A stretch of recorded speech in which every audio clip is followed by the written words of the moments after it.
Saeed phone দিছে। কাজ করো আমাকে। হ্যালো। ও দুজন একসাথে কি বলবেন বলেন। কি বলে জানো একটা?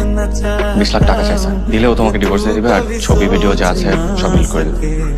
পুরো 20 লাখ। সাইন কর।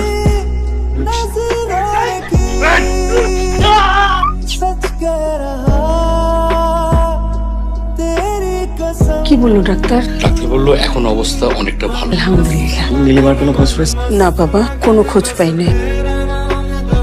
আরে রাহুল সাহেব, আরে বসেন। আমরা আজকে একটা প্রতারক দম্পতিকে গ্রেফতার করেছি। আপনি একটু দেখে শনাক্ত করেন তো আপনার অভিযুক্ত আসামিকে। রাহুল সাহেব দেখেন তো, এরা কি আপনার 20 লক্ষ টাকা হাতিয়ে নিয়েছে? না, আমি চিনি না। রামিম কেন মিথ্যা বললো ওনাকে? কেন আমাদেরকে ধরিয়ে দিলেন না? তোমার ভালোবাসাটা মিথ্যা হলেও নীলিমা, আমার ভালোবাসাটা সত্যি। এসব বলে তোমাকে কি লাভ? প্রেম একবারই আসছিল জীবনে।